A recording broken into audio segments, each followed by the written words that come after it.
Welcome back to my channel. అక్కడే ఆగిపోవద్దు, ముందుకు వెళ్ళు. రామకృష్ణ పరమహంస చెప్పిన కథల్లో ఇంకొంచెం ముందుకు వెళ్ళు అనేది ఒకటి. ఒక పేదవాడు కట్టెలు కొట్టి అమ్మి జీవిస్తుండేవాడు. కొన్నాళ్లకు ఆ ప్రాంతంలో కట్టెలు దొరకని పరిస్థితి నెలకొంది. ఏం చేయాలో తెలియక దీనంగా కూర్చున్నాడు. ఆ దారంట వెళుతున్న ఓ బాటసారి అతడితో ఇంకొంచెం ముందుకు వెళ్ళు అని ఒక్క మాట చెప్పి తన దారిన తాను వెళ్ళిపోయాడు. ఆ మాటల్ని స్ఫూర్తిగా చేసుకున్న పేదవాడు ముందుకెళ్ళాడు. అక్కడ మంచిగంధపు చెట్లు కనిపించాయి. వాటిని కొట్టి అమ్మి మంచి ధనవంతుడయ్యాడు. ఆ తర్వాత అతడు అక్కడితో సంతృప్తి పడి ఆగిపోలేదు. గతంలో బాటసారి చెప్పిన మాటనే మననం చేసుకుంటూ అంతకంతకు ముందుకు, ఇంకా మున్ముందుకు వెళ్ళాడు. బంగారపు గనులు, ఆపై వజ్రాల గనులు తారసపడ్డాయి. వాటిని సేకరించి అమ్మి ఐశ్వర్యవంతుడయ్యాడు. ఆధునిక కాలమైనా ఆదిమానవుల కాలమైనా అందరికీ స్ఫూర్తినిచ్చేది, ముందుకు నడిపేది, అక్కడే ఆగిపోవద్దు అనే ఒకే ఒక మాట. మరికొంత ప్రయత్నం చేయాలని ఉద్బోధించే స్ఫూర్తి మంత్రమది. కుందేలు, తాబేలు కథలో పందెం మొదలైన కొంతసేపటికి కుందేలు వెనుదిరిగి చూసింది. తాబేలు బాగా వెనకబడిపోయి దూరంగా ఉండటం గమనించింది.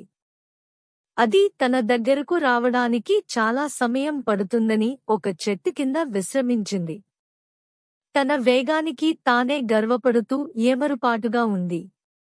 తాబేలు మాత్రం గెలుపు ఓటముల ప్రసక్తి లేకుండా గమ్యం చేరడమే ధ్యేయంగా ముందుకు సాగింది. గెలుపొందింది. విద్యార్థులు కాని, మరే ఇతర రంగాల్లో రాణించేవారుగాని ఎన్ని విషయాలు తెలిసినా ఆగిపోకూడదు. ఎప్పుడు, ఎక్కడ సంతృప్తి చెందితే అప్పుడు అక్కడితో ప్రగతి ఆగిపోతుంది. అతడి స్థానాన్ని మరొకరు ఆక్రమించి ఇతన్ని మించిపోవచ్చు. అమృతం కోసం క్షీరసాగరాన్ని మదిస్తున్న సమయంలో దేవదానవులకు ఆశలు కల్పిస్తూ ఎన్నో రకాల వస్తువులు బయటపడ్డాయి.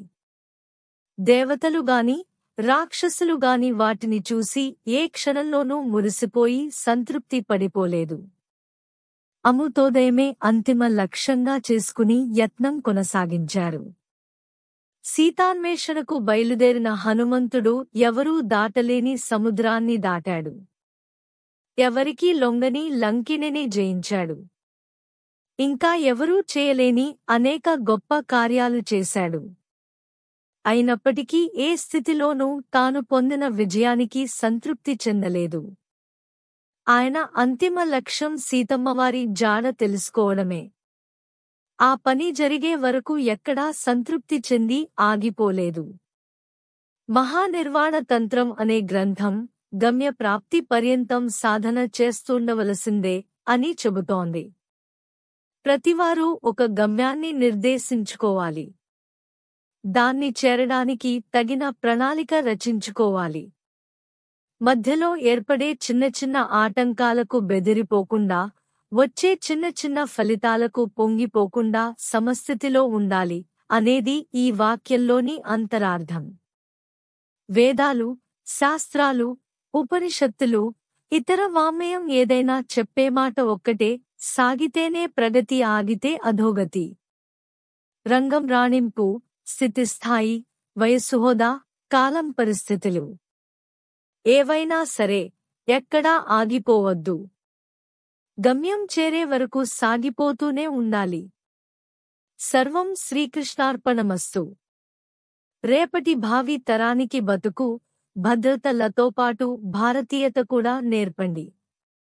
సర్వే జనా సుఖినో భవంతు. లోకా సమస్త సుఖినో భవంతు.